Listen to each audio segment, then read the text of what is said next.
바위산 위의 사나이. 지금까지 나의 일기장의 일부를 발췌하여 10월 18일까지의 일에 대해 설명했다. 그 다음부터 끔찍한 종말에 이르기까지 기묘한 사건들이 꼬리를 물고 일어났다.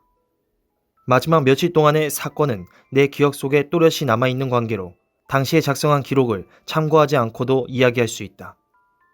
나는 이제 쿰 트레이시의 로라 라이언스가 찰스 바스커비 경에게 편지를 써서 경이 죽음을 맞이한 바로 그 시각, 그 장소에서 경을 만나기로 약속했던 것과 황무지에 은신하고 있는 인물이 산기슭의 돌집에 기거하고 있다는 두 가지의 중요한 사실을 밝혀낸 그 다음날부터 이야기를 하려고 한다.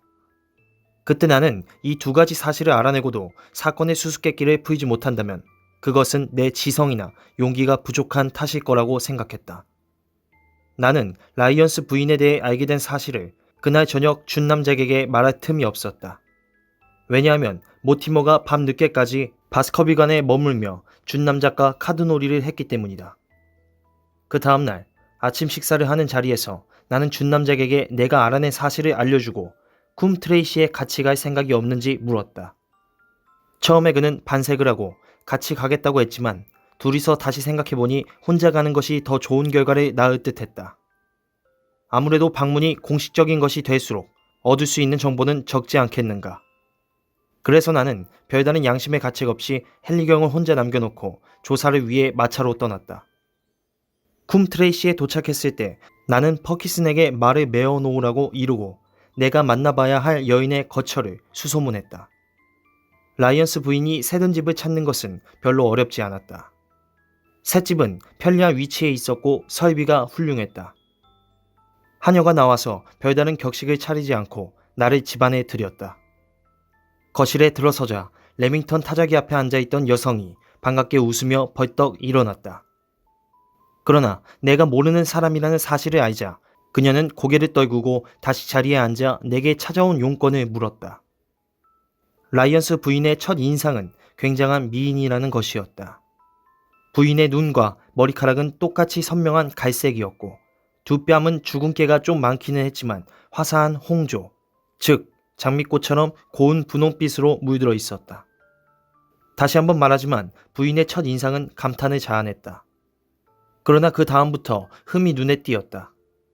얼굴은 미세하게 균형이 안 맞는 데가 있었고 표정은 다소 천박한 듯했으며 눈에 깃들인 차가움과 흐트러진 입술 모양이 완벽한 아름다움과는 거리가 있었다.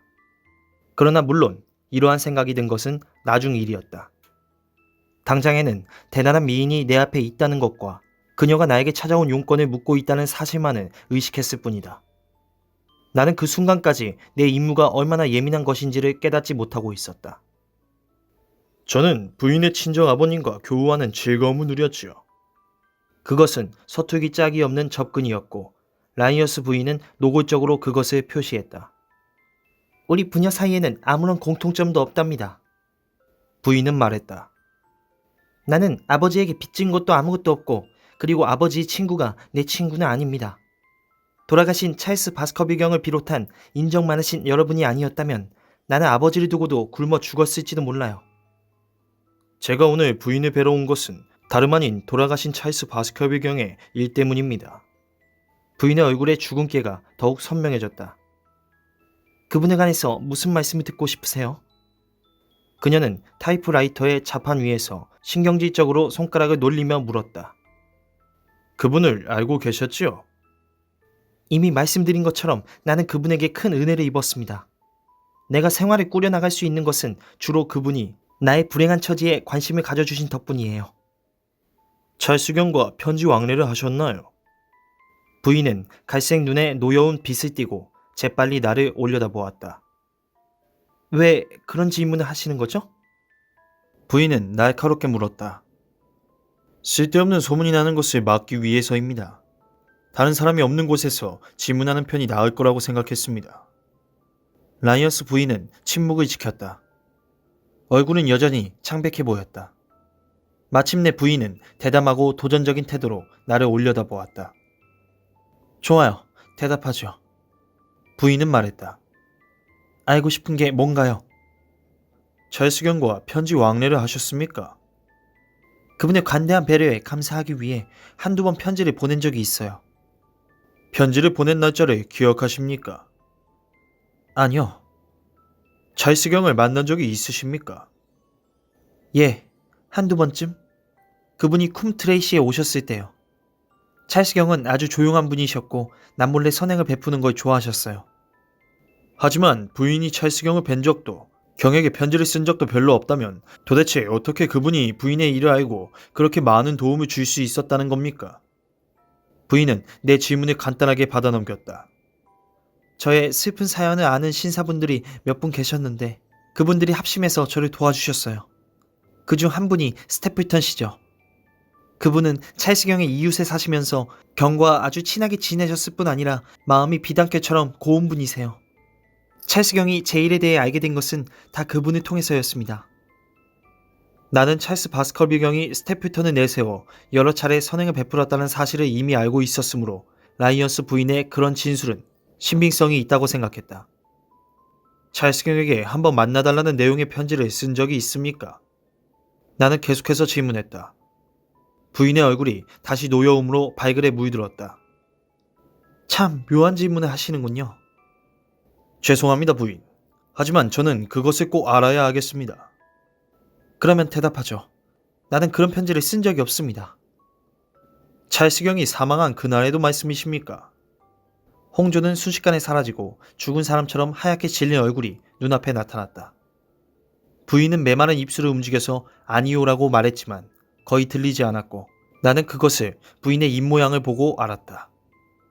기억을 제대로 못하시는 모양입니다. 나는 말했다. 저는 부인의 쓴 편지의 한 구절을 인용할 수도 있습니다. 제발 부탁입니다. 당신은 신사이시니 이 편지를 태워 없애주시고 10시까지 쪽문 앞으로 나와주세요. 처음에 나는 라이언스 부인이 기절한 줄 알았다. 그러나 그녀는 온 힘을 다해 정신을 수습했다. 세상에 신사란 없군요. 부인은 숨을 몰아쉬었다. 그것은 찰스경에게는 부당한 말씀입니다. 경은 분명히 편지를 태우셨습니다. 하지만 타버린 편지도 해독 가능한 경우가 있으니까요. 부인은 이제 자신이 그 편지를 썼다는 것을 인정하십니까? 그래요. 내가 썼어요.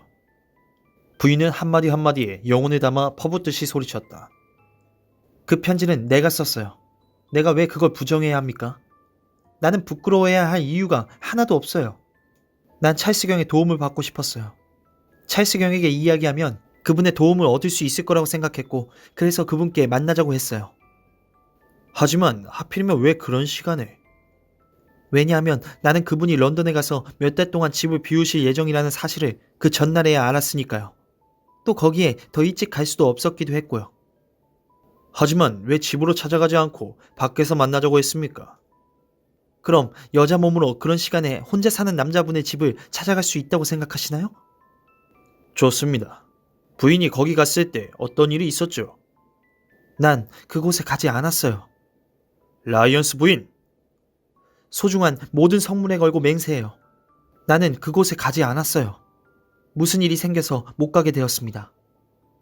무슨 일이었습니까? 그건 사적인 일이라 말씀드릴 수 없어요. 그러면 부인은 찰스경이 죽음을 맞은 그 시각, 그 장소에서 경과 만나기로 했던 것은 인정하지만 그 약속을 지키지는 않았다고 말씀하시는 거군요. 사실이에요. 나는 거듭 질문했지만 부인에게서 그 이상의 대답을 얻어낼 수 없었다. 나는 별 소득 없는 긴 대화를 마치고 일어서면서 말했다. 라이언스 부인, 경솔하게도 부인은 알고 계신 것을 솔직히 털어놓는 것을 거부함으로써 큰 책임을 떠안게 되었습니다. 제가 만약에 경찰에 도움을 요청할 경우 부인은 대단히 어려운 처지에 놓일 겁니다. 부인이 정말 결백한다면 왜 처음에는 찰스경에게 편지를 써보낸 일을 부정하셨습니까? 나는 섣불리 그 얘기를 했다가 오해받아서 아름답지 못한 소문에 휘말릴까봐 무서웠으니까요. 그러면 찰스경에게 편지를 없애달라고 간절히 부탁한 이유는 무엇이었습니까? 댁이 편지를 읽었다면 다 아실 것 아니에요?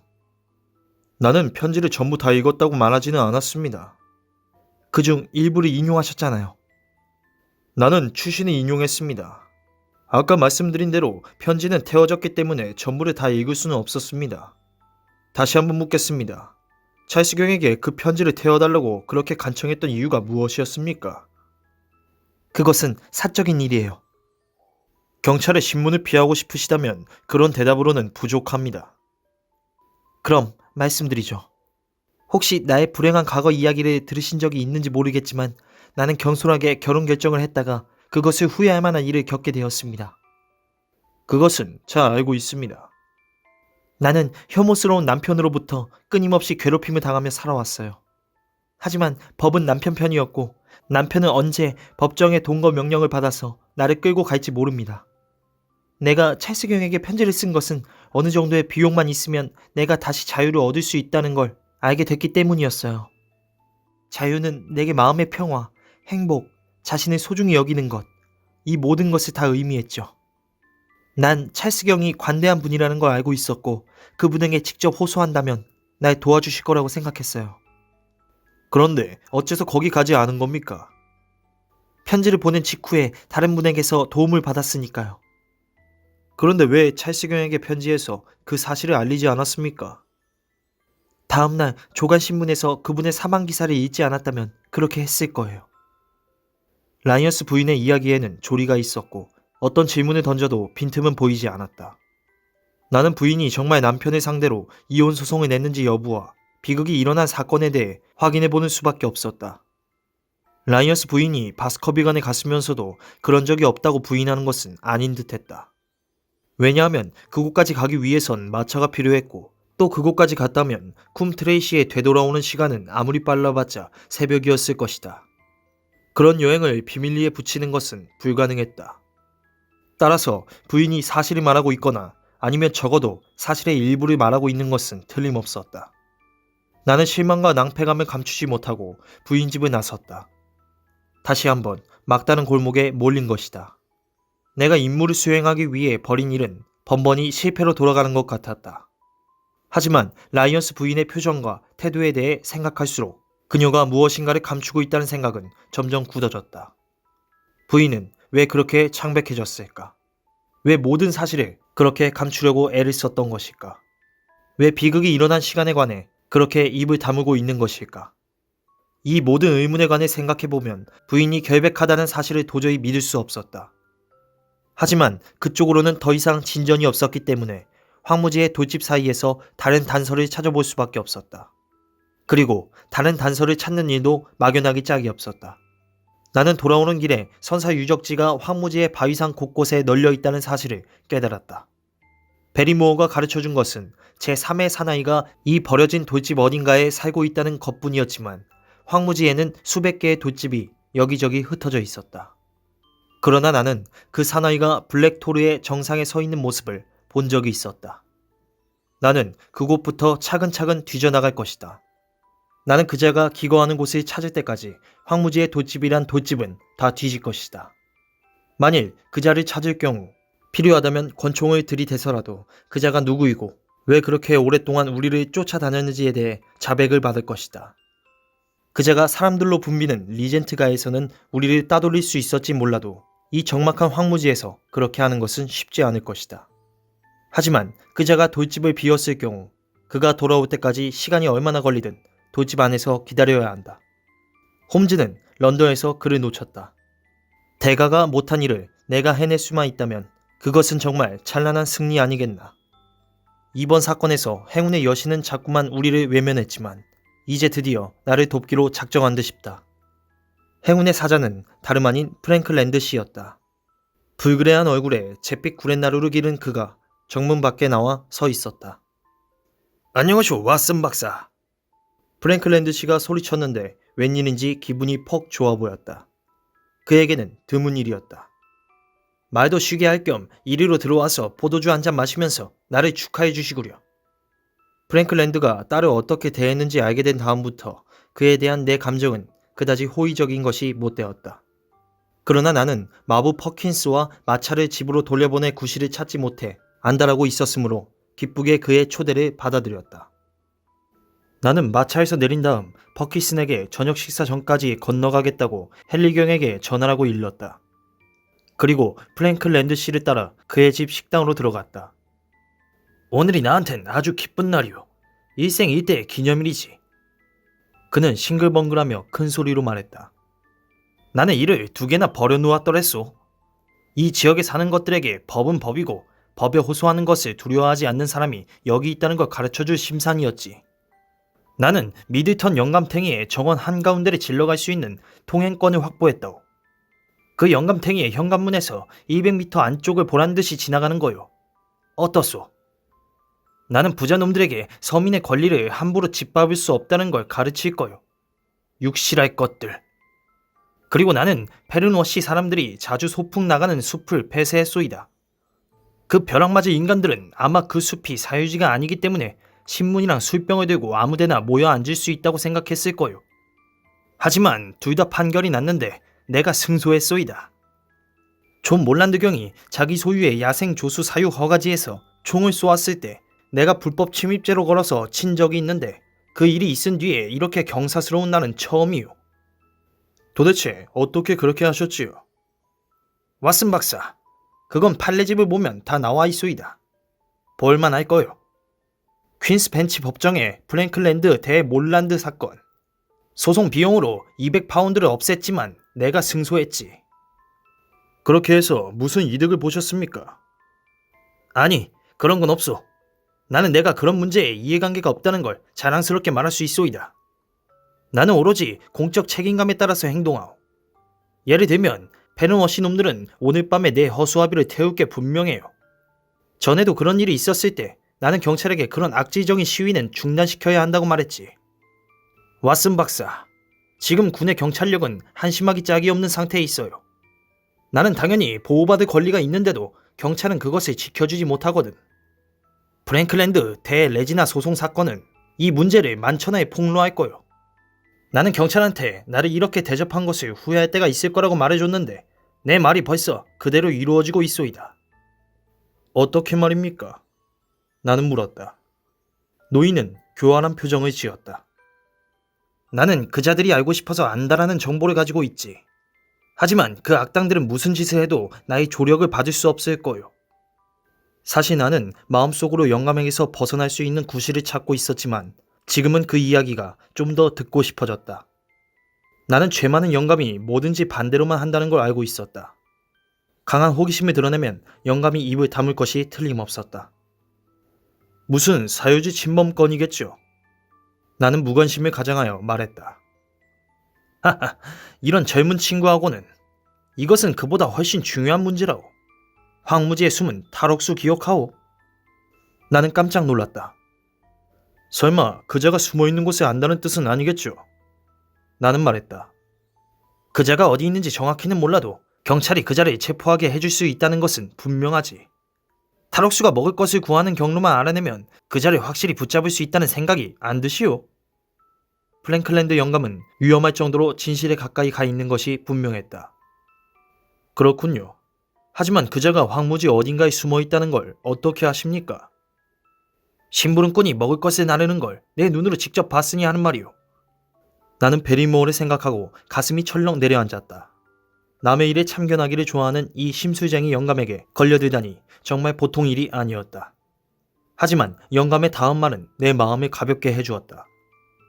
그자에게 음식을 날라다 주는 것이 꼬마 녀석이라는 걸 알면 박사는 놀라 자빠질 거요. 난 지붕에 설치한 망원경을 통해 그 녀석을 매일 보고 있소이다.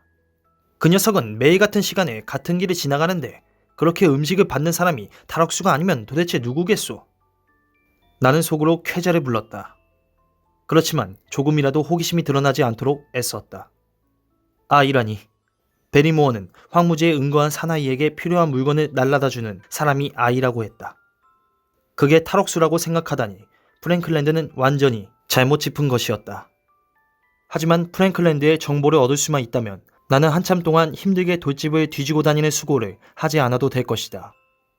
하지만 내가 가진 가장 효과적인 카드는 불신과 무관심임에 분명했다. 내 생각엔 아버지에게 저녁밥을 날라다주는 황무지의 양치기 소년일 것 같은데요. 조금이라도 반대하는 뜻을 내비추자 늙은 독재자는 몸에 불이라도 붙은 듯 펄펄 뛰었다. 그는 무시무시한 눈으로 나를 노려보았다. 잿빛 구렛나루가 환한 고양이의 털처럼 바짝 곤두서 있었다. 아니, 그걸 말이라고. 그는 드넓게 펼쳐진 황무지를 가리키며 소리 질렀다. 저 너머에 있는 블랙토르가 안 보이시오? 가시덤불이 자라는 그 너머의 얕은 산이 안 보이시오. 저기는 황무지에서도 제일 바위가 많은 지대요. 저런 곳에 양떼를 풀어놓을 양치기가 어디 있단 말이오. 박사는 정말 어리석은 말을 했소. 나는 유순하게 잘 모르고 말했다고 대답했다. 내가 고분고분하게 나가자 기분이 좋아진 영감은 이야기 보따리를 더 풀었다.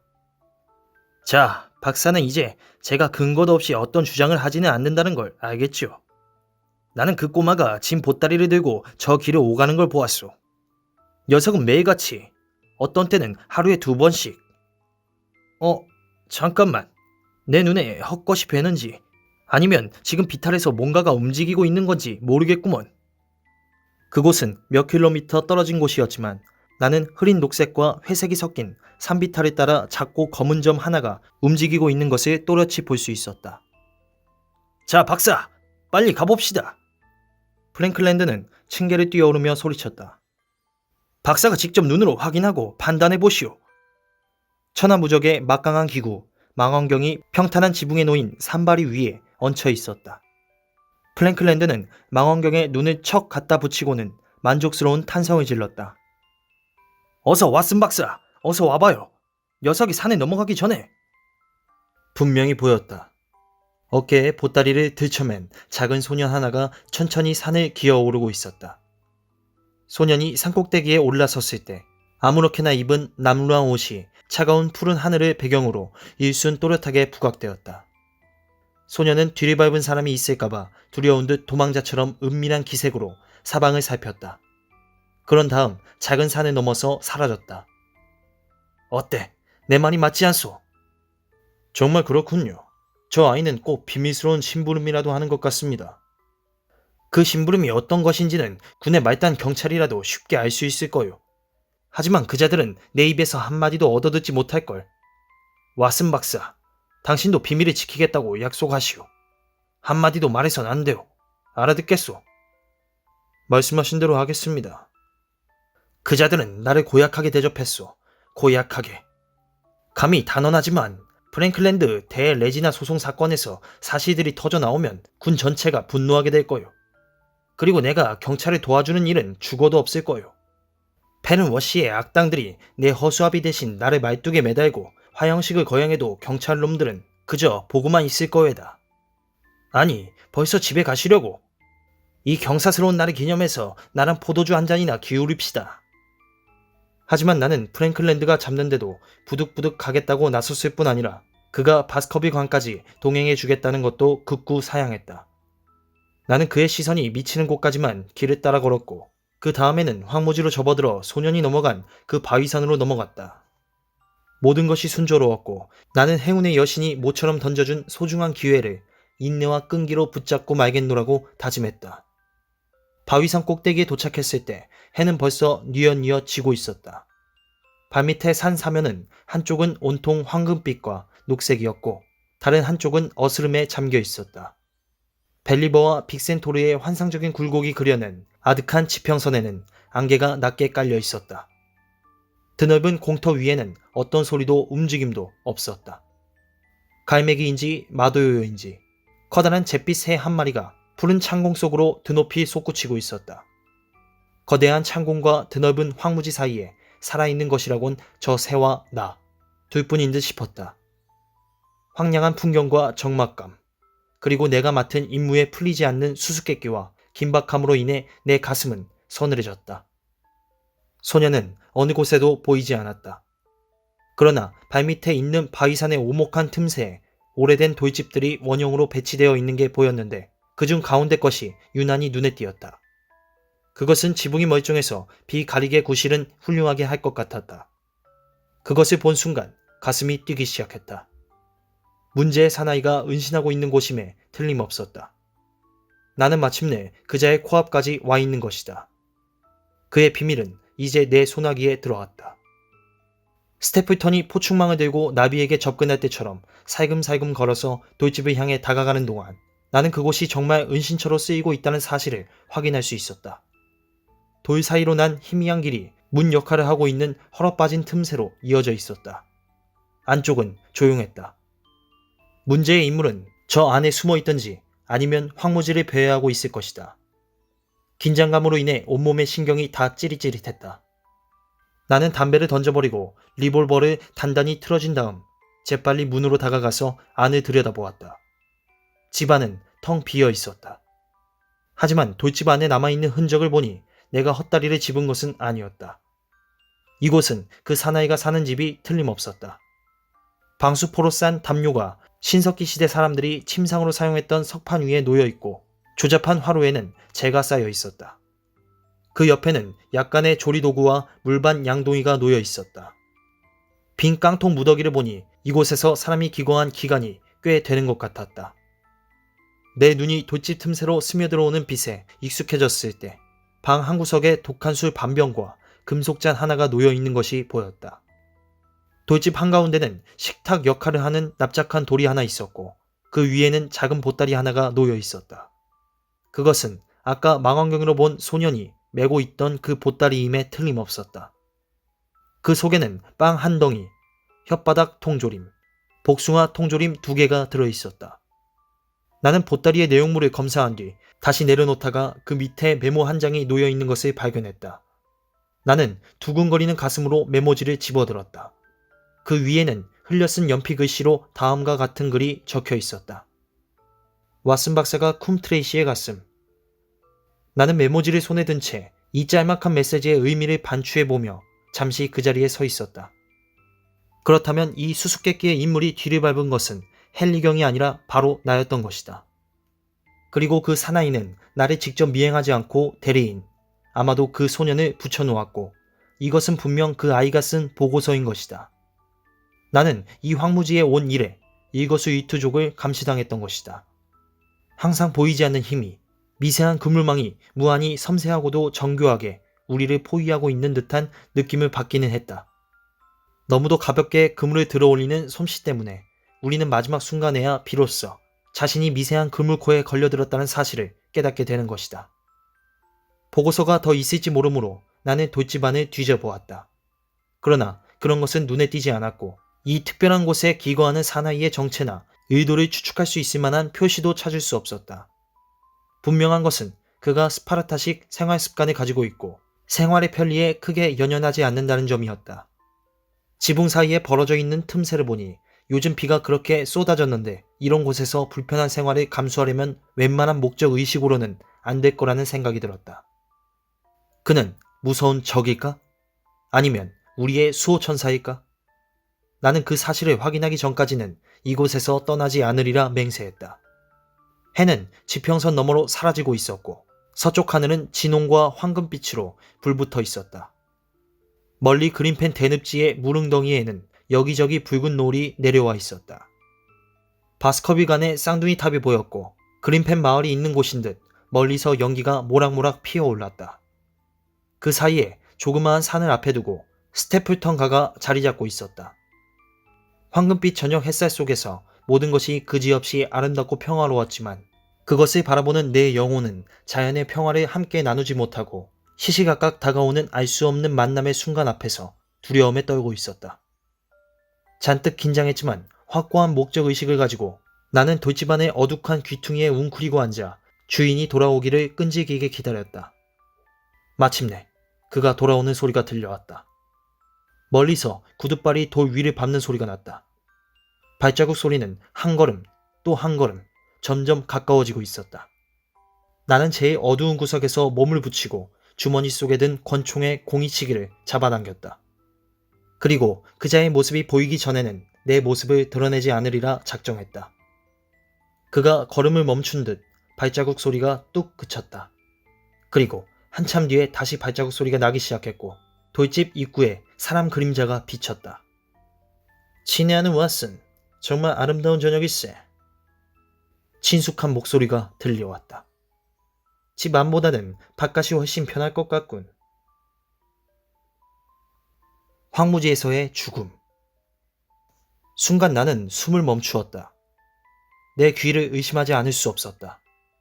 그러다가 감각과 목소리가 되돌아왔고 내 영혼을 짓눌러온 책임감이 한순간에 날아가 버린 듯했다.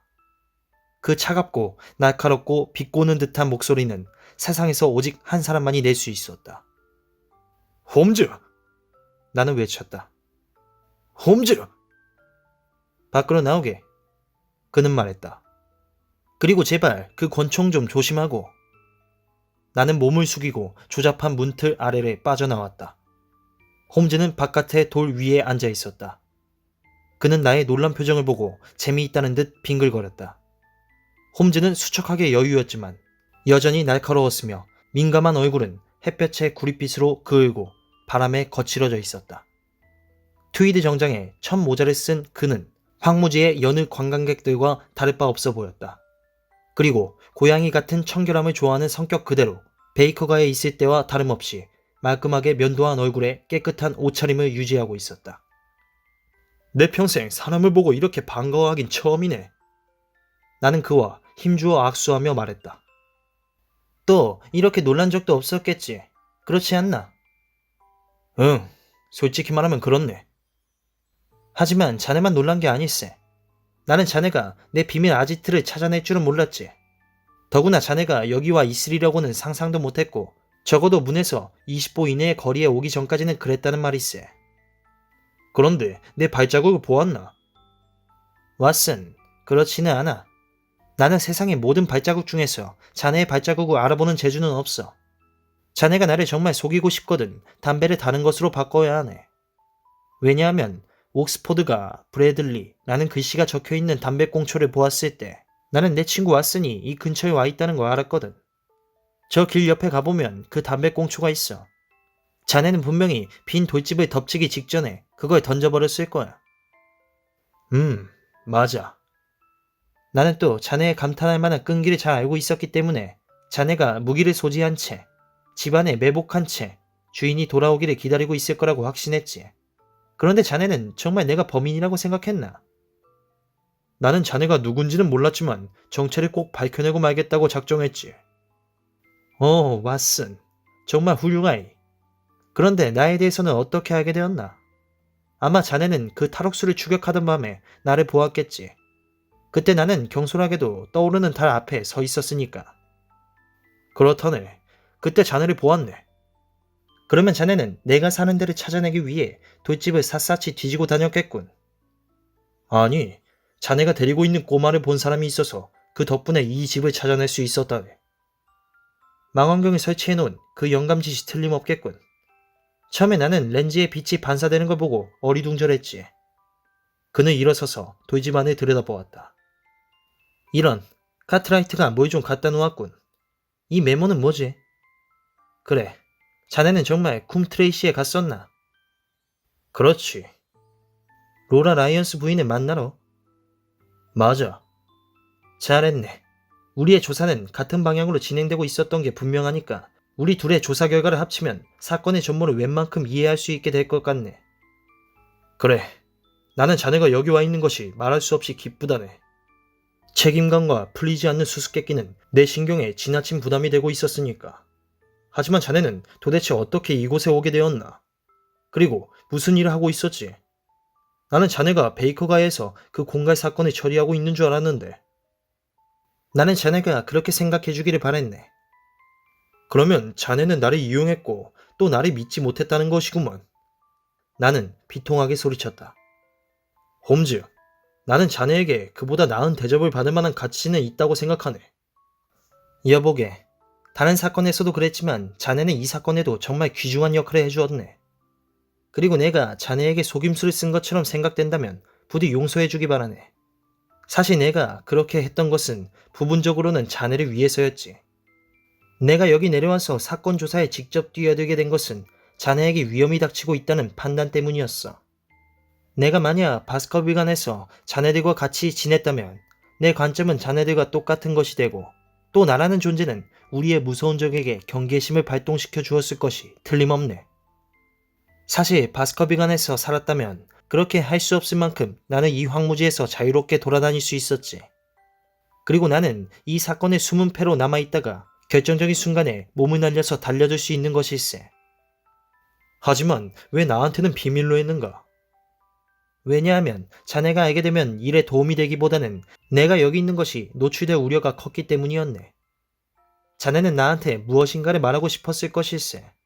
아니면 내가 이렇게 있는 것이 안쓰러워서 이것저것 갖다 주려고 불필요한 위험을 초래했을 가능성도 크지. 나는 카트라이트를 데리고 내려왔네. 그 심부름 센터에 있던 꼬마 녀석 말일세. 그 애가 간단한 생필품을 챙겨주었지. 빵 한 덩이와 깨끗한 셔츠 칼라 따위 말일세. 남자에게 거기서 뭐가 더 필요하겠나. 그 애는 또 2개의 눈과 재빠른 2다리를 내게 보태주었어. 둘 다 내게는 귀중한 역할을 했지. 그러면 내가 쓴 보고서는 죄다 무용지물이 돼버렸군. 보고서를 작성하느라 끙끙댔던 일을 떠올리자 내 목소리는 저절로 떨려 나왔다. 힘들었지만 그래도 얼마나 자부심을 느꼈던가. 홈즈는 주머니에서 종이 뭉치를 꺼냈다. 여보게, 자네가 쓴 보고서는 여기 있네. 물론 자세하게 읽어보았지. 나는 빈틈없는 전달 체계를 만들어 놓아서 편지가 내 손에 들어오기까지 하루가 더 걸렸을 뿐일세. 나는 자네가 대단히 까다로운 사건에 대해 발휘한 열정과 지성에 대해 정말 탐복을 금치 못했지. 나는 홈즈가 나를 속였다는 사실 때문에 아직도 속이 쓰렸지만 그가 진심으로 칭찬하는 말을 듣자 어느덧 노여움이 풀렸다. 나는 또한 그의 말이 옳다는 것, 어느 모로 보나 그가 황무지에 있는 것을 내가 모르는 편이 더 나았을 것을 마음속으로 인정할 수밖에 없었다. 그래야지. 홈즈는 내 얼굴에서 그늘이 걷히는 것을 보고 말했다. 그러면 이제 로라 라이언스 부인을 찾아갔던 일이 어떻게 됐는지 말해주게. 자네가 라이언스 부인을 만나러 갔을 거라고 추측하는 것은 별로 어렵지 않았네. 나는 이 사건을 해결하는데 도움이 될 만한 인물이 바로 쿰 트레이시의 라이언스 부인이라는 걸 알고 있었거든. 사실 자네가 오늘 그곳에 가지 않았다면 내가 내일 직접 그곳에 가야 했을 걸세. 해는 지고 황무지에는 어둠이 내리고 있었다. 밖이 쌀쌀해졌으므로 우리는 아직 온기가 남아있는 돌집 안으로 자리를 옮겼다. 나는 어둑어둑한 돌집 안에서 라이언스 부인과 나눈 대화를 홈즈에게 들려주었다. 홈즈가 깊은 관심을 나타냈으므로 나는 그가 만족할 때까지 어떤 대목은 이야기를 2번이나 되풀이해야 했다. 정말 중요한 이야기네 그려. 내가 말을 마치자 홈즈가 말했다. 자네 이야기는 이 복잡한 사건에서 내가 아직 배우지 못한 부분을 이어주는 가교 역할을 하는군. 자네도 라이언스 부인과 스태프턴이라는 사내가 내밀한 관계를 맺고 있다는 걸 알고 있나? 나는 그런 것은 몰랐네. 그 문제에 관해서는 의문의 여지가 없어. 2 사람은 만나고 서신을 왕래한다네. 둘은 서로 완전히 통하지. 그런데 우리는 이 사실을 아주 효과적으로 이용할 수 있거든. 내가 스태프턴 부인에게 그 사실을 말한다면. 스태프턴 부인? 자네가 나에게 정보를 주었으니 그 답례로 나도 새로운 정보를 알려주겠네. 다들 스태프턴 양으로 알고 있는 그 여성이 사실은 스태프턴 부인이라네. 맙소사, 홈즈, 그게 진짜 확실한가? 그런데 스태프턴은 어떻게 헨리경이 자기 아내를 사랑하도록 놔둘 수 있었지?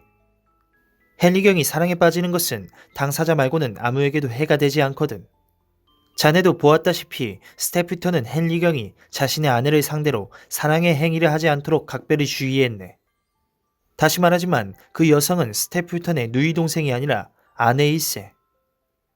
하지만 굳이 남들을 그렇게 속일 필요가 있었나? 왜냐하면 스태프턴은 자기 아내가 자유로운 몸일 때 훨씬 쓸모가 많을 거라고 예상했거든.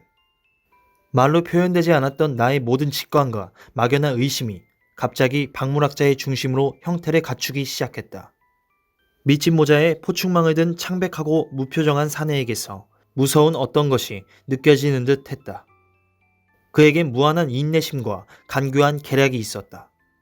그는 웃는 얼굴에 살인자의 심장을 갖춘 인물이었다. 그러면 런던에서 우리를 미행한 것이 바로 그자였나? 내 추리에 따르면 그렇다네. 그러면 그 경고 편지는 그것은 스태프턴 부인이 보낸 것이 분명하구먼. 맞아. 그토록 오랫동안 나를 짓눌러온 기괴한 악행이 절반은 분명하게, 절반은 어렴풋이 어둠 속에서 모습을 드러냈다. 하지만 홈즈, 그게 정말인가? 자네는 그 여성이 스태프턴 부인이라는 걸 어떻게 알았지? 그자는 자네를 처음 만났을 때 부주의하게도 과거지사의 일부를 사실대로 밝혔지. 내게는 그 말이 단서가 되어주었는데 아마 그자는 그 다음에 혀를 깨물고 싶을 만큼 후회했을 것이네. 스테프턴은 영국 북부에서 학교 교장을 지낸 적이 있어. 그런데 세상에 교장만큼 추적하기 쉬운 직업도 없거든. 교직 소개소가 있어서 그곳을 통하면 한때 교직에 몸담았던 사람은 누구라도 확인할 수 있다네. 내가 약간의 조사를 해본 결과 북부의 어느 학교가 경영이 지독하게 어려워져서 문을 닫았는데 그 소유자가 이름은 달랐지만 아내와 함께 종적을 감추었다네. 여러 가지 정황이 일치하더군. 나는 자취를 감춘 그 인물이 곤충하게 조회가 깊었다는 사실을 알고 그가 스태플턴이라는 사실을 확인할 수 있었지. 어둠은 걷히고 있었지만 아직도 많은 부분이 어둠 속에 가려 있었다. 스태플턴 양이 그의 아내라면 로라 라이언스 부인은 어떻게 된 거지? 나는 물었다. 그것이 자네의 조사가 빛을 발한 부분의 하나일세. 자네가 라이언스 부인과 나눈 이야기는 많은 부분을 설명해 주지. 나는 라이언스 부인이 남편과의 이혼을 계획하고 있는 사실은 몰랐어. 만약 그렇다면 부인은 틀림없이 미혼인 스태플턴과 결혼하려고 마음먹고 있을 걸세. 그러면 부인에게 언제 사실을 말해줄 건가? 우리는 부인의 협조를 얻을 수 있을지도 모르겠군. 내일 우리가 제일 먼저 해야 할 일은 부인을 만나는 것일세. 그런데 왓슨, 자네 임무를 너무 오랫동안 방치해둔 건 아닌가? 자네가 있어야 할 곳은 바스커비관이네. 서쪽 하늘에 남은 마지막 붉은 기운이 쓰러져 갔고 황무지에는 밤이 내렸다. 짙은 보랏빛 하늘에서 별들이 희미하게 반짝거렸다. 홈즈, 마지막으로 하나만 더 묻고 싶네. 나는 일어서면서 말했다. 자네와 나 사이에 더 이상의 비밀이 있을 필요는 없을 것 같으니까. 그런데 이 모든 것은 무엇을 의미하지? 스태플턴의 목표는 무엇인가? 홈즈는 착 가라앉은 목소리로 대답했다. 왓슨, 그것은 살인이라네. 치밀하게 계획한 무자비한 살인. 나에게 자세한 것은 묻지 말게. 그자가 헨리경을 향해 그물을 치고 있는 동안에도 나의 그물망은 그자를 향해 점점 좁혀들고 있으니까. 그리고 자네의 도움으로 그자는 이미 내 소나기에 들어온 것이나 마찬가지일세. 앞에 도사리고 있는 위험은 하나뿐이지. 우리가 미처 준비를 끝내기도 전에 그가 먼저 손을 쓸지 모른다는 것. 그러나 하루, 아니면 기껏해야 이틀 안으로 나는 이 사건을 종결지을 생각이네. 그때까지 자네는 사랑 깊은 어머니가 아픈 자식을 옆에서 지키듯 자네의 경호 임무를 다해야 하네. 오늘 자네가 한 일은 정당했지만 한편으로는 헨리경의 옆을 지키는 게 낫지 않았을까 하는 생각도 드는군. 아, 잠깐! 무서운 비명소리, 고요한 황무지에서 공포와 고통에 찬 외침소리가 길게 터져나왔다. 그 끔찍한 소리를 듣자 온몸의 피가 다 얼어붙는 듯했다. 오, 하나님. 나는 숨을 헐떡이며 말했다. 저게 무슨 소린가? 저게 도대체 무엇냐고? 홈즈는 용수철처럼 튀어 일어나 돌집 문에 붙어섰다. 다부진 몸의 윤곽이 희끄무레하게 떠올랐다. 그는 상체를 앞으로 내밀고 어둠 속을 응시했다. 조용. 그는 속삭였다. 비명소리는 그 격렬함으로 인해 크게 들렸으나 멀리 어두운 평원 어딘가에서 난 것이었다. 이제 그 소리는 좀 더 가까운 곳에서 더 크고 급박하게 귓전을 울렸다. 대체 어디지? 홈즈는 떨리는 목소리로 속삭였다. 이 철의 사나이도 영혼 깊이 동요하고 있는 것이다. 왓슨, 저 소리가 어디서 나는 것인가? 저쪽인 것 같은데. 나는 어둠 속을 가리켰다. 아니야, 저쪽이야. 고통에 찬 비명소리가 훨씬 가까운 곳에서 더 크게 고요한 밤하늘에 울려 퍼졌다. 이번에는 조금 다른 소리가 섞여 있었다. 그것은 끊임없이 들려오는 낮은 파도 소리처럼 높낮이가 있는 소리였다. 음악적이면서도 위협적인, 굵게 으르렁거리는 소리. 사냥개다! 홈즈가 외쳤다. 왓슨, 가세! 맙소사, 우린 너무 늦었어. 홈즈는 황무지 위를 빠른 속도로 내닫기 시작했고 나도 그의 뒤를 따랐다. 그러나 눈앞에 펼쳐진 요철이 심한 땅 어딘가에서 절망에 찬 마지막 비명소리가 한 번 더 울리더니 쿵 하고 무거운 것이 떨어지는 소리가 났다. 우리는 걸음을 멈추고 귀를 기울였다. 바람 한 점 없는 밤에 무거운 정적을 깨는 소리는 더 이상 들리지 않았다. 나는 홈즈가 혼란스러운 듯 이마에 손을 얹는 모습을 보았다. 그는 발을 굴렀다. 왓슨, 그자가 우리 물어뜯었어. 우린 너무 늦었어. 아니야. 절대로 그렇지 않네. 두 손을 놓고 있었다니 얼마나 바보스러우냔 말이다. 그리고 왓슨, 자네도 인물을 게을리한 결과가 어떤지를 보았지? 오 하나님, 하지만 만약 최악의 사건이 벌어졌다면 그자에게 반드시 복수하고 말겠어. 우리는 어둠 속을 무작정 내달렸다. 우리는 돌에 걸려 넘어질 뻔하기도 했고 가시덤불을 억지로 뚫고 나가기도 했으며 헐떡거리며 바위산을 올랐다가 쏜살같이 내리막을 뛰어내리기도 했다. 우리는 무서운 소리가 난 곳을 향해 한결같이 달렸다. 바위산을 오를 때마다 홈즈는 열심히 사방을 둘러보았지만 황무지에는 이미 짙은 어둠이 내렸고 황량한 평원에선 아무것도 움직이는 것이 없었다. 뭐가 보이나? 아무것도. 하지만 들어보게. 저게 무슨 소리지? 언뜻 낮은 신음소리가 들린 듯했다. 소리는 다시 왼쪽에서 들렸다. 그곳은 울퉁불퉁한 자갈밭이 깎아지는 절벽과 만나는 곳이었다.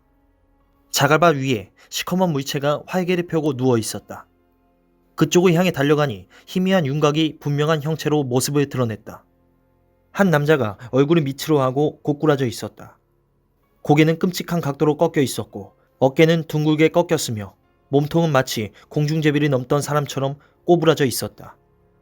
나는 너무도 기괴한 자세를 보고 그 신음소리가 사람의 영혼이 빠져나가는 소리라는 걸 깨닫지 못했다. 발 밑에 시커먼 형체에서 이제는 신음소리라고 할 수 없는 이상한 소리가 올라왔다. 홈즈는 그의 몸에 손을 대보았다가 무서운 듯 외마디 소리를 지르며 손을 떼었다.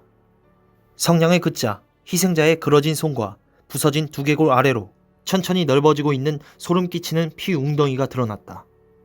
성냥불로 그 아래쪽을 비춰본 우리는 맥이 탁 풀리며 현기증을 느꼈다. 그것은 헨리 바스커빌경의 시체였다. 우리는 베이커가에서 헨리 경을 처음 만났을 때 그가 입고 온 눈에 잘 띄는 빨간 트위드 정장을 잊지 않고 있었다. 성냥불은 빨간 옷을 밝게 비췄다가 깜빡거리더니 꺼져버렸고 우리의 영혼에선 희망이 빠져나갔다. 홈즈는 신음했다. 그의 얼굴이 어둠 속에서 하얗게 떠올랐다. 짐승 같은 놈, 짐승 같은 놈. 나는 두 주먹을 불끈 쥐고 외쳤다. 아, 홈즈. 경을 혼자 남겨두어 이런 운명을 몰아넣다니 나 자신을 절대로 용서하지 못할 것세. 왓슨, 비난받아야 할 사람은 자네가 아니라 날세. 나는 사건을 완벽하게 설명하기 위해서 의뢰인의 생명을 도외시했어. 내가 탐정 노릇을 시작한 뒤에 이보다 심한 타격은 없었네. 하지만 내가 그렇게 경고했는데도 경이 위험을 무릅쓰고 황무지로 나올 줄이야 어떻게 알았겠는가? 응? 우리는 경의 비명소리를 들었지. 하나님, 그 비명소리. 하지만 우리는 이분을 구하지 못했네. 경을 죽인 사냥개는 도대체 어디 있는가? 그 개는 지금 이 순간에도 저 바위 틈 어딘가에 숨어 있을지 모르네. 그런데 스테프턴 그자는 어디 있지? 그자는 자신의 행동에 응분의 대가를 치러야 할 걸세. 그렇고 말고 무슨 일이 있어도 그렇게 해줄 걸세. 삼촌과 조카가 살해당했어. 삼촌은 초자연적인 존재로 생각했던 짐승을 보고 극도의 공포에서 숨이 끊어졌고 조카는 온 힘을 다해 그 짐승에서 달아나다가 최후를 맞았지. 하지만 우리는 스테플턴과 그 사냥개의 관련을 증명해야만 하네. 우리가 들은 소리 말고 우리는 개의 존재조차 증명할 수 없어. 헨리경은 추락사한 것이 분명하니까. 하지만 그자가 제 아무리 날고 뛴다 해도 맹세코 나는 내일 안으로 그자를 잡고 말 것이네. 우리는 비통한 심정으로 처참한 시신 곁에 서 있었다. 그동안의 힘겨운 모든 노력이 수포로 돌아간 이 갑작스럽고 돌이킬 수 없는 재앙 앞에 우리는 압도당해 있었다. 달이 떠올랐다. 우리는 가엾은 친구가 추락한 절벽 꼭대기에 기어올랐다. 그리고 절벽 위에서 어둠에 잠긴 황무지를 응시했다. 황무지의 반은 희멀건 은빛이었고 반은 암흑이었다. 저 멀리 몇 킬로미터 떨어진 곳에 그린펜 방향으로 노란 불빛 하나가 은은히 빛나고 있었다. 그것은 스테프턴 네 집의 불빛이 터였다. 나는 그곳을 향해 주먹을 흔들며 욕설을 내뱉었다. 가서 당장 그 자리 체포하면 안 될까? 이 사건에 대한 조사는 아직 끝나지 않았어. 그자는 무서울 정도로 조심성이 많고 교활한 녀석이지. 중요한 건 우리가 무엇을 알고 있느냐가 아니라 무엇을 증명할 수 있느냐라네. 잘못된 포석을 놓았다가는 그 악당을 놓칠 수도 있네. 그럼 어떻게 해야 하지? 내일은 할 일이 아주 많아. 오늘 밤에는 우리의 가엾은 친구를 위해 마지막 임무를 다하도록 하세. 우리는 가파른 절벽을 내려와서 시신을 향해 다가갔다. 시커먼 형체가 은빛 바위 위로 뚜렷이 떠올랐다. 고통스럽게 꺾인 사지를 보자 아픔이 치밀어 오르며 눈앞이 눈물로 흐려졌다. 홈즈, 사람을 불러와야겠네. 우리 힘으로는 시신을 바스커빌강까지 옮길 수 없어. 맙소사, 자네 미쳤나? 홈즈는 외마디 소리를 지르며 시신을 들여다보았다. 그러더니 웃으며 춤추며 억세게 내 손을 붙들었다. 이 사람이 엄격하고 과묵한 내 친구란 말인가? 그에게 숨은 불꽃이 있는 줄은 몰랐다. 정말로. 수염! 이 사람한테는 수염이 있어. 수염이라고? 이 사람은 준남작이 아니야. 이 사람은 저런 나의 이웃인 탈옥수로군. 우리는 둘이서 부랴부랴 시신을 뒤집어 보았다. 젖은 수염이 차갑고 맑은 달을 삐죽이 가리키고 있었다. 툭 튀어나온 이마와 움푹 꺼진 짐승 같은 눈을 보자 더 이상 의심의 여지가 없었다. 그것은 촛불 빛 속에서 바위 너머로 나를 노려보던 바로 그 얼굴. 범죄자 세이든의 얼굴이었다. 그러자 순간적으로 모든 것이 분명히 이해되었다. 나는 준남작이 자신이 입던 옷을 베리모어에게 주었노라고 했던 일을 기억했다. 베리모어는 처남의 도피를 돕기 위해 그 옷을 세이든에게 주었던 것이다. 구두, 셔츠, 모자, 모든 것이 헨리경의 것이었다. 이 사건은 여전히 비극임에 틀림없었으나 최소한 이 남자는 모국의 법에 의해 사형 선고를 받을 만큼 나쁜 짓을 했다. 나는 홈즈에게 자초지종을 설명했다. 내 가슴은 감사와 기쁨으로 풍선처럼 부풀어 올랐다. 그러면 이 옷이 불쌍한 악마에게 죽음을 가져다 준 것이로군. 홈즈는 말했다. 그 사냥개에게 헨리경의 물건을 주어 냄새 맡게 한 것이 분명해. 호텔에서 슬쩍 훔쳐낸 그 구두를 주었겠지 아마. 그래서 이 사내가 개에게 쫓긴 거야. 그렇지만 정말 이상한 점이 있네. 도대체 세이드는 어둠 속에서 사냥개가 자신을 쫓아오고 있다는 걸 어떻게 알았을까? 개가 쫓아오는 소리를 들었겠지. 황무지에서 개가 쫓아오는 소리를 들었다고 이 정도의 사내가 공포에 질려서 다시 붙잡힐 위험을 무릅쓰고 그렇게 미친 듯 비명을 질렀을까? 아까 들은 비명 소리로 미루어 보면 세이드는 개가 자신을 쫓아온다는 사실을 아는 상태에서 아주 오랫동안 도망친 것이 틀림없네. 지금 나한테 가장 궁금한 것은 우리의 가정이 모두 옳다는 전제 하에서 이 사냥개를 왜... 나는 아무것도 가정하지 않네. 좋아. 아무튼 이 사냥개를 왜 하필이면 오늘 밤에 황무지에 풀어놓았냐는 것이네. 나는 그놈의 개가 항상 황무지를 돌아다닌다고 생각하지는 않네. 스태프턴은 헨리경이 여기에 올 거라는 확신이 있었기 때문에 개를 풀어놓았을 거야. 내 의문이 더 풀기 힘든 것이군. 자네의 의문은 금방 해명이 될 테지만 내 것은 영원히 수수께끼로 남을 수도 있어.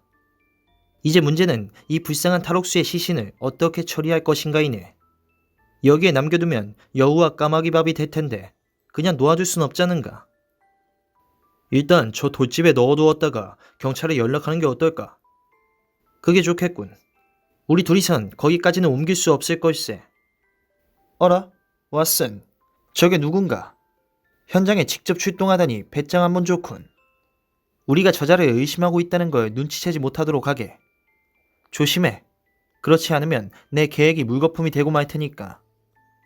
한 사람이 황무지 저쪽에서 다가오고 있었다. 붉은 담뱃불이 흐릿하게 빛났다. 달빛 속에서 나는 박물학자의 단정한 모습과 경쾌한 걸음걸이를 알아볼 수 있었다. 그는 우리를 발견하고 걸음을 멈추었다가 다시 걷기 시작했다. 이런, 왓슨 박사 아니십니까? 이런 밤 시간에 황무지에서 뵙게 될 줄은 꿈에도 몰랐습니다 그려. 그런데 맙소사, 이게 누굽니까? 누가 다쳤나요? 이런, 혹시 우리 친구 헨리경은 아니겠죠? 스태프턴은 서둘러 시신에게 다가가 자세히 살펴보았다. 나는 그가 헉 하고 숨을 들이켜는 소리를 들었다. 그의 손가락 새에서 담배가 떨어졌다. 아니, 이게 누굽니까? 그는 말을 더듬었다. 세이든입니다. 프린스타운에서 탈옥한 죄수이지요. 스태프턴은 유령 같은 얼굴로 우리를 돌아보고 놀라움과 실망의 감정을 애써 억누르고 있었다. 그는 날카로운 눈초리로 홈즈와 나를 번갈아 응시했다. 이럴 수가. 얼마나 끔찍한 일입니까? 이 사람은 어떻게 죽었나요? 절벽에서 떨어져 목이 부러져 죽은 것 같습니다. 나는 이 친구와 함께 황무지를 산책하다가 비명소리를 들었습니다. 저도 비명소리 들었습니다. 제가 여기까지 나온 것이 그 때문이었죠. 헨리경이 염려스러워서요. 특히 헨리경이 염려스러운 이유라도 있습니까? 나는 참지 못하고 물었다. 제가 헨리경에게 우리 집으로 건너오라고 했으니까요. 그분이 오지 않아서 나는 놀랐습니다. 그런데 황무지에서 비명소리가 들리자 당연히 그분의 안부가 걱정됐지요. 그런데 스테플턴은 나와 홈즈의 얼굴을 번갈아 쳐다보았다. 비명소리 말고 다른 소리는 못 들으셨습니까? 아니요. 홈즈가 말했다. 무슨 소리를 들으셨나요? 아닙니다. 그런데 그런 건 왜 물으시지요? 왜 농부들이 사냥개 유령이 나온다는 둥 떠들어대지 않습니까? 밤에 황무지에 나와 돌아다닌다고 하는 것 같던데 오늘 밤 혹시 그런 소리에 대한 증거라도 잡지 않았나 궁금해서요. 그런 소리는 전혀 못 들었습니다. 나는 말했다. 그러면 이 불쌍한 친구가 죽은 건 무엇 때문이라고 생각하십니까? 이 친구는 불안한 도주 생활로 인해 정신이 나갔던 게 분명합니다. 제정신이 아닌 상태에서 황무지를 질주하다가 결국 여기 떨어져 목이 부러진 것이지요. 진짜 그럴듯한 이야기입니다 그려. 스테플턴은 말하고 한숨을 쉬었다. 나는 그 한숨 소리를 그가 안심했다는 표시로 새겨들었다. 그런데 셜록 홈즈 선생께서는 어떻게 생각하시는지요? 내 친구는 가볍게 목례하며 칭찬에 늘어놓았다. 사람을 보는 눈이 날카로우시군요. 홈즈가 말했다. 왓슨 박사님이 여기 내려온 후로 여기서는 홈즈 선생이 오기만을 학수고대하고 있었으니까요. 그런데 선생님께서 이곳에 도착하자마자 비극적인 사건이 벌어졌군요. 그렇군요. 어쨌든 나는 여기 이 친구의 말이 옳다고 생각합니다. 그리고 언짢은 추억을 안고 내일 런던으로 돌아갈 생각입니다. 내일 돌아가신다고요? 그럴 생각입니다. 저는 선생께서 오셔서 우리를 놀라게 한 사건의 내막을 속 시원히 밝혀주셨으면 하고 바라고 있었는데요. 홈즈는 어깨를 들썩했다. 사람이 모든 일에서 항상 성공을 거둘 수는 없는 법입니다. 탐정에게 필요한 것은 전설이나 소문이 아니라 사실이지요. 이것은 썩 내키는 사건이 아닙니다. 내 친구는 최대한 솔직하고 무심한 태도로 말했다. 스테플턴은 여전히 홈즈를 뚫어지게 응시하고 있었다. 그러다 그는 나를 돌아보았다. 이 불쌍한 친구를 우리 집에 끌어다 놓으면 좋겠지만 내 동생이 기겁을 할 테니까 그렇게는 못할 것 같습니다. 제 생각에는 이 사람의 얼굴만 좀 가려놓으면 내일 아침까지는 괜찮을 것 같습니다만. 그래서 우리는 그렇게 했다. 스테플턴이 저녁을 먹고 가라고 붙드는 것을 뿌리치고 홈즈와 나는 바스커빌관을 향해 출발했다. 박물학자는 혼자 집으로 돌아갔다. 뒤를 돌아보니 드넓은 황무지를 천천히 걸어가는 그의 모습이 보였고 뒤편으로는 은빛 사면의 검은 얼룩 하나가 끔찍한 최후를 맞은 사내가 누워있는 곳을 나타내고 있었다.